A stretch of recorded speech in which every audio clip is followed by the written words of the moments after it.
croyez-moi, on va en passer du temps au cinéma en 2024. Bonjour à toutes et à tous, c'est Erwan, j'espère que vous allez bien. Déjà, bonne année, voilà, bonne année, bonne santé, tout ça, plein de réussite, plein de bonheur. J'espère que les fêtes se sont bien passées pour vous. Moi, très bien, voilà, j'étais en vacances, voilà, j'ai pu revoir ma famille, mes amis, c'était vraiment trop bien. Et voilà, et on est parti pour une nouvelle année, nous sommes le 3 janvier, tout en passe vite. Nous sommes le 3 janvier à l'heure où je fais cette vidéo. Qui dit nouvelle année, dit nouvelle sortie cinéma, donc j'ai sélectionné, alors il me semble que c'est 38 films qui vont sortir en 2024. Alors bien sûr, il y a bien plus de films voilà, qui vont sortir. C'est une liste qui est voilà, qui peut être multipliée fois 3, fois 5, fois 10, fois 40 même si vous voulez. Et ne perdons pas plus de temps, commençons avec le mois de janvier. Et en janvier, nous avons donc... Oui, je regarde mon téléphone parce que j'ai mes petites notes. Nous avons donc le film alors d'un réalisateur grec dont je ne veux pas écorcher le nom. Je crois que c'est Yorgos quelque chose, mais je veux vraiment pas écorcher son nom. Mais c'est surtout le film qui va signer le retour de la reine, de la goth, d'Emma Stone, évidemment, mon actrice préférée.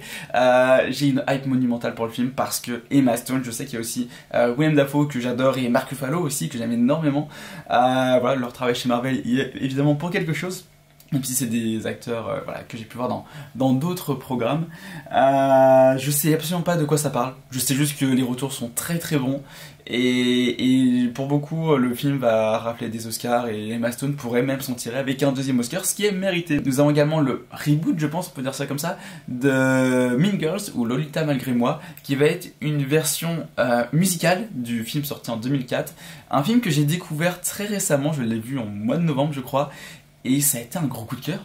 J'ai trouvé ça trop bien, c'est super drôle, c'est hyper intéressant, c'est très bien joué. Et d'un côté, bah... Alors c'est peut-être parce que c'est tout récent, hein, voilà, mais je me dis, bon, pourquoi un reboot? D'un autre côté, bah, c'est en comédie musicale, et il y a une partie du casting qui est de retour. Donc, oui, vraiment, évidemment que j'irai voir ça. Et je trouve aussi qu'on a pas assez de comédie musicale. Je veux plus de comédie musicale. May December, avec Nathalie Portman. Je signe. Rien que pour l'actrice, c'est parce que ça a l'air d'être un thriller assez sombre quand même.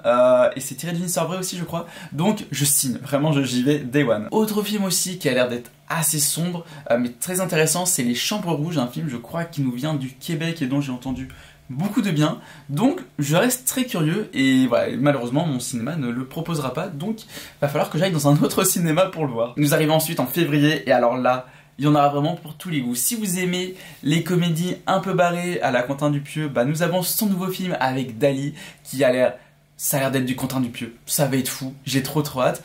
Mais si les films de super-héros c'est un peu plus votre truc, ou plutôt les films de super-héroïnes, nous avons Madame Web. Bah écoutez, moi je suis très curieux de voir ce Madame Web. Genre vraiment, ça a l'air vraiment intéressant, je suis vraiment curieux, j'ai très hâte de voir ça. Et si les comédies ou les films de super-héroïnes ce n'est pas trop votre truc, nous avons un petit film de SF pas très attendu du nom de Dune, deuxième partie, qui sort toute fin février, je crois le dernier jour de février. Et j'ai très hâte parce que j'adore l'univers, parce que j'ai adoré le premier film, parce que j'ai adoré le livre, ou du moins la première partie du livre qui représente le premier film, et je n'ai pas lu la deuxième partie du premier livre qui représente le deuxième film, donc va falloir que je me bouge côté lecture. Nous arrivons au mois de mars avec l'une de mes plus grosses attentes de l'année, à savoir Kung Fu Panda 4. Je suis un giga fan de Kung Fu Panda, je viens d'ailleurs de me refaire la trilogie là récemment avec Mélissa du coup qui les avait jamais vus, donc c'était un vrai bonheur de le faire découvrir et moi du coup de les redécouvrir et c'est extraordinaire, c'est génial. Bon peut-être que je dis ça aussi parce que bah j'adore peut-être un peu la culture chinoise parce que je suis en études de chinois, enfin donc voilà, donc forcément du coup ça me touche particulièrement, mais ça reste quand même extraordinaire comme film d'animation, comme trilogie d'animation, et j'ai très hâte de voir ce quatrième film. Nous avons également le... j'ai plus son nom, le Bong Joon-ho je crois, qui sort son nouveau film, enfin c'est le réalisateur de Parasite, de Snowpiercer, le film, pas la série, de The Host, enfin bref, il a fait quand même pas mal de films, et donc là il nous sort un film de SF qui a un pitch mais fascinant avec Robert Pattinson. Ouais, ça va être trop bien. Ça va être trop bien. On espère juste une bande-annonce bientôt parce que le film sort dans quelques semaines, enfin quelques mois du coup. On a toujours rien. Donc, enfin, c'est à part un petit teaser qui est sorti il y a genre 1 an et demi, je crois, 2 ans par là. Donc, voilà, en tout cas, très hâte de voir son nouveau film. Et nous terminons aussi le mois de mars avec le nouveau SOS Fantôme. Je suis pas le plus grand fan de la licence. Voilà, j'avais pas tant apprécié que ça le dernier, je l'ai trouvé très bon objectivement, mais ça m'a pas plus touché que ça. mais il y a Paul Rudd. Allez, on va y aller. Puis en vrai, le concept de glace et tout, ça a l'air quand même vachement stylé. Et au mois d'avril, j'ai noté 2 sorties qui m'ont l'air très intéressantes. Nous avons déjà le nouveau film du Monsterverse avec donc Godzilla X Kong The New Empire. Je n'ai toujours pas vu le précédent, le Godzilla vs Kong. Je l'ai toujours pas vu, il va falloir que je le voie. J'ai très hâte, je meurs d'envie de voir parce que des gros monstres géants qui se tapent dessus, bah c'est mon kiff en fait, j'adore, je trouve ça trop bien. Mais voilà, j'ai toujours pas pris le temps de le voir. Et il faudra aussi que je vois la série qui est en train de sortir sur Apple TV. C'est Monarch Legacy of Monsters, je crois.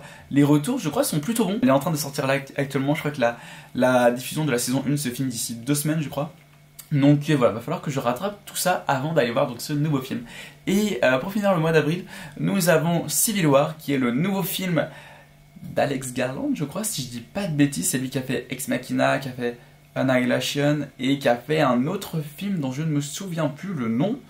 Je ne sais plus, mais voilà. Donc là, Civil War avec Kristen Dunst qui faisait MJ dans les Spider-Man des années 2000. Ouais, le film a l'air vachement bien, très réaliste, très intense, très flippant aussi, de par son côté réaliste, mais j'ai très hâte de voir ça. Et au mois de mai, nous avons pas mal de grosses sorties aussi, avec le retour enfin avec la 4e volet de la Planète des Singes, qui se passera 300 ans environ après la trilogie sortie donc dans les années 2010. Je trouve déjà c'est une très bonne idée de pas faire un énième reboot. Ça fait du bien de changer un petit peu. Visuellement ça a l'air beau, ça a l'air bien réalisé, donc ouais, je suis très curieux de voir ça. Nous avons également, et je crois que ça sort le même jour, donc est-ce que l'un va être décalé peut-être d'une semaine, c'est fort probable, mais nous avons le retour de Mad Max également, donc avec Furiosa, donc un préquel sur Furiosa, j'arrive pas à parler, excusez-moi, ça doit être la fatigue. C'est clairement la fatigue des fêtes de fin d'année. Donc ouais, un préquel de Furiosa, on a réussi. J'aime pas Mad Max. Je sais pas comment le dire autrement, c'est pas mon truc. Tant mieux si vous aimez, tant mieux pour les gens qui aiment, et il y en a beaucoup.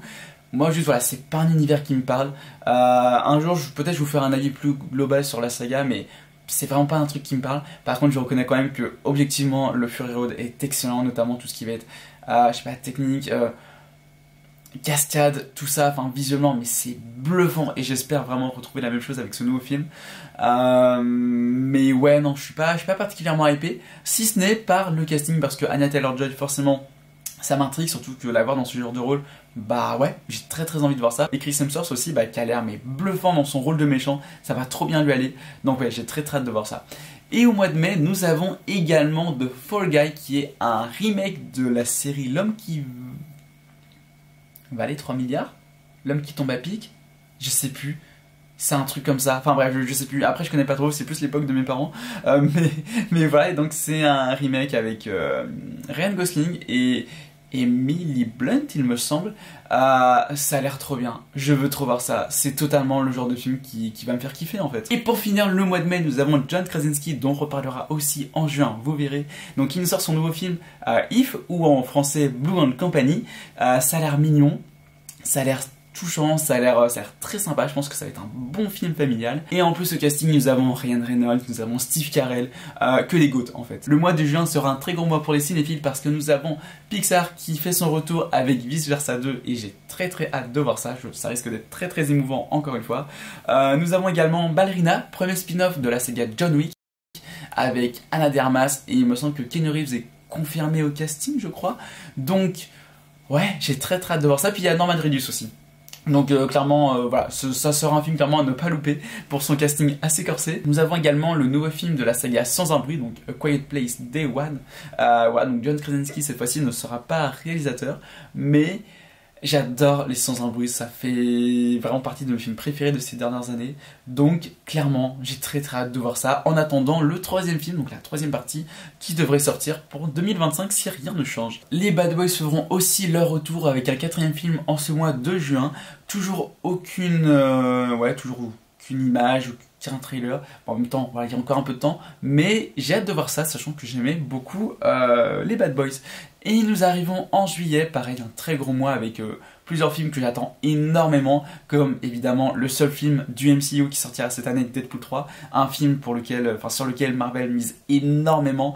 J'ai très hâte de voir ça, ça va être trop bien, voilà, ça va être trop fou. Deadpool 3, ça va être trop fou. Nous avons également 2 films d'animation qui m'intéressent très fortement en ce mois de juillet, avec Moi Moche et Méchant 4, voilà, j'avais oublié le titre. Moi Moche et Méchant 4, j'ai très hâte, déjà très hâte de voir les premières images. Je pensais qu'on les aurait déjà vu que Migration est sorti depuis un petit moment, depuis un petit mois. D'ailleurs, l'occasion de vous dire, bon, je comptais garder ça pour une vidéo, mais Migration sera dans mon top film de l'année. C'est un chef-d'œuvre à tous les plans. Allez le voir. Si vous n'avez pas encore vu Migration, allez le voir. Il est extraordinaire. C'est une merveille d'animation. Bref, voilà, Illumination fout que des merveilles. J'ai l'impression que film sur film, c'est une pépite à chaque fois. J'aime énormément Illumination. Ils sont vraiment en train de devenir mon studio d'animation préféré. C'est un truc de malade. Mais donc, ouais, moi, Moche et Méchant 4, j'ai trop hâte. Et nous avons également Sony Animation qui nous fait un film Garfield, dont un teaser est sorti il y a quelques semaines. Ça a l'air mignon, ça a l'air drôle, l'animation est très sympa. Ouais, franchement, j'ai très hâte de voir ça. Au mois d'août, nous avons le deuxième film de l'univers de Spider-Man, sans Spider-Man, par Sony, avec Kraven le chasseur, qui sera un film R-rated, ce qui est assez rare du côté de chez Marvel. Ça a l'air très sympa. La bande-annonce est sortie au mois de juin, vous imaginez quand même. Le film devait sortir en octobre, il s'est pris un retard de 10 mois. Ça fait un petit peu mal, mais bon, c'est pas grave. On va donc être un petit peu plus patient que prévu. Mais ouais, le film a l'air d'être très sympa, donc je suis très curieux de voir ça. Et nous avons également le nouveau film de la saga Alien, Alien Romulus, qui apparemment serait que son nom de code, ça serait pas son nom, son titre définitif. Donc on verra, mais en tout cas, ouais, j'ai très hâte. En plus, c'est réalisé par Fede Alvarez qui avait fait des films très bons, en tout cas que j'avais beaucoup aimé. C'est lui qui a fait le reboot, remake, bref, d'Evil Dead sorti en 2013 et qui avait fait également Non-Breath, qui sont 2 films que j'avais adorés, qui sont avec Jen Levy, qui joue dans la série The Is Extraordinary Playlist, et c'est l'occasion aussi de vous dire à quel point cette série est merveilleuse. C'est peut-être l'une des plus belles séries de tous les temps, et qu'il faut la voir parce que personne connaît, et c'est affreux, vraiment. Il faut regarder cette série. En septembre, nous avons Tim Burton qui est de retour avec Beetlejuice 2. Je suis pas le plus grand fan de Beetlejuice, mais je me dis il y a moyen de faire un truc très sympa avec cette suite. Mais le film qui m'intéresse surtout, c'est Transformers One. Je crois que c'est ça le titre. Ouais, c'est ça. Transformers One, qui est un film d'animation, Transformers, avec un gros casting. Il y a Chris Hemsworth, encore lui. Il y a Scarlett Johansson, l'autre goat aussi de cette vidéo. Donc oui, clairement, j'ai très hâte de voir ce film, ne serait-ce que pour son casting vocal et aussi parce que j'adore les Transformers. Et nous arrivons au mois d'octobre avec Joker, Folie à 2. J'ai adoré le premier Joker, j'étais un partisan d'une suite voilà, pendant des années. Je suis très content que la suite soit officielle, on va dire, qu'elle arrive. C'est bon, là c'est tourné, on a déjà quelques images. Un teaser arrivera peut-être le mois prochain, c'est pas sûr, mais peut-être le mois prochain. Et ouais, juste il y a Lady Gaga au casting, et ça va être une comédie musicale. Oui, oui, enfin non. Un musical, pas forcément comédie musicale, mais en tout cas ça va être un musical. Voilà, c'est pas forcément la même chose, donc voilà, je veux pas dire de bêtises, mais en tout cas, dans tous les cas, j'ai très hâte. Et en novembre, nous avons l'un des films les plus attendus de l'année, Venom 3, oui. J'aime beaucoup Venom, et j'aime beaucoup Venom 2. Voilà, c'est posé, c'est dit comme ça. C'est des films pour lesquels j'ai une sympathie véritable, parce que... Bon, je vais pas me justifier, hein, voilà, j'ai fait une vidéo sur Venom 2, allez la voir si vous avez envie, mais j'aime beaucoup. C'est pas les films les plus extraordinaires, je comprends que les films se fassent à détester à ce point, je peux comprendre, mais moi j'aime bien. Et c'est pour ça que j'aime beaucoup, que j'attends beaucoup ce Venom 3. Nous avons également un film qui est, je pense, aussi attendu que redouté, Gladiator 2, toujours par Ridley Scott. Voilà, le gars ne s'arrête jamais, il sort un film par an, limite, c'est un truc de fou. Je suis très curieux de voir cette suite. Ça peut être assez grandiose, surtout vu le casting. En plus, il me semble qu'il y a Pedro Pascal. J'y vais. Genre, rien que pour Pedro Pascal, j'y vais. Et nous avons également un film que j'attends beaucoup aussi, que je suis très curieux, à savoir Wicked, partie 1, voilà, ça sera une comédie musicale en 2 parties avec Ariana Grande, voilà, qui est l'une de mes chanteuses préférées, voilà, j'adore Ariana Grande, et c'est sur, je crois, La sorcière du magicien d'Oz, un truc comme ça, et juste une comédie musicale, je prends, voilà, vraiment toute comédie musicale et bonne à prendre selon moi. Et on va finir l'année en beauté parce que j'ai noté 5 films pour le mois de décembre. Alors je vais aller assez vite, mais nous aurons Nosferatu qui est le nouveau film de Robert Edgar, je crois, qui a fait The Northman, The Witch, The Lighthouse aussi il me semble. Je n'ai pas vu The Lighthouse, faut vraiment que je le rattrape. Voilà, ça va être sur Nosferatu du coup. Il y a un gros casting, ça peut être super bien. Nous avons également un film sur Mufasa, donc ça va être une sorte de Roi Lion 2, la suite à celui sorti en 2019, donc en image de synthèse, photoréalisme, tout ça, mais ça va être sur le passé de Mufasa, mais raconté par Timon et Pumba dans le présent au Simba adulte, je crois. On se plaint souvent que Remake fait énormément de Disney, là au moins, ils vont chercher un petit peu d'originalité, donc franchement, pourquoi pas. Nous avons également un nouveau film Karate Kid. Ça va être l'occasion pour moi de rattraper les Karate Kid parce que je n'ai vu que le reboot de 2010 que j'ai adoré. J'adore ce film, vraiment réalisé par Will Smith il me semble. Et donc avec son fils, avec Jackie Chan, et j'adore. Vraiment j'adore ce film, c'est un film dont je ne me lasse pas, je l'ai vu je ne sais combien de fois. Et c'est un bonheur de le regarder à chaque fois. Nous avons également le film d'animation sur le Seigneur des Anneaux, donc The Lord of the Rings, The War of Rohirrim, je crois que ça se prononce comme ça, Rohirrim, enfin bref, c'est dur à dire. Du coup, c'est un film d'animation sur la guerre de Rohirrim, comme son nom l'indique. Alors j'étais très curieux de voir ça, mais apparemment on serait sur un style d'animation japonaise, et je vais me faire des ennemis, hein, mais j'aime pas l'animation japonaise. Alors je trouve ça très beau, il n'y a pas de souci, je trouve ça vraiment très très beau, mais c'est pas mon style en fait, c'est pas du tout le style d'animation qui me plaît, et c'est pas grave, vraiment il en faut pour tous les goûts, je trouve ça assez audacieux. En plus je crois que le film est fait par des studios japonais si je dis pas de bêtises, où il est co-réalisé je crois par des studios japonais, enfin il y a un délire comme ça, donc pourquoi pas, ça peut être très sympa, j'ai envie de dire, au-delà de l'animation, du moment qu'il propose une belle histoire, et même l'animation sera sûrement très très belle, hein, bien sûr. Voilà, c'est juste, encore une fois, voilà, c'est pas mon style d'animation, c'est pas ce qui me convient, c'est comme certains sont pas du tout animation 3D très réaliste, tout ça. Moi justement c'est le genre d'animation qui me fait vibrer, vraiment que j'adore. Et pour finir, un film que j'attends tout particulièrement, Sonic 3. Sonic 3 parce que j'ai bien aimé le premier Sonic et le deuxième avait été un giga coup de cœur. J'attends aussi beaucoup la série sur Knuckles qui arrive normalement cette année et qui fera du coup j'imagine le lien avec Sonic 3. Donc voilà pour les quelques petits films qui sortent en 2024, du moins dans ce que j'ai repéré. Bien sûr il y en a beaucoup plus, voilà, qui ont l'air d'être tout aussi intéressants, si c'est encore plus intéressant que ceux dont je viens de vous parler. C'est juste que évidemment voilà, je ne pouvais pas faire une vidéo non plus qui parlait de toutes les sorties au cinéma en 2024, sachant que beaucoup de films ne sont pas encore ne sont pas encore annoncés tout simplement, ne sont pas encore datés, comme par exemple le nouveau film là de Spider-Verse, donc ça va être Beyond the Spider-Verse. Il sortira peut-être en 2025, en 2024 je veux dire, mais c'est pas sûr, ça sera peut-être que 2025. En fait le film a juste perdu sa date au cours de la grève des scénaristes. Donc voilà, et honnêtement je doute qu'il sorte en 2024, je pense qu'il faudra plutôt miser sur printemps 2025, voire même fin 2025, on verra, qu'ils prennent leur temps et qu'ils nous pondent encore un chef-d'œuvre. En tout cas, dites-moi en commentaire les films vraiment qui vous ont, voilà, qui vous intéressent, que vous avez envie de voir, que ce soit donc parmi la liste que je vous ai proposée ou même que ce soit aussi des films dont je n'ai pas encore parlé.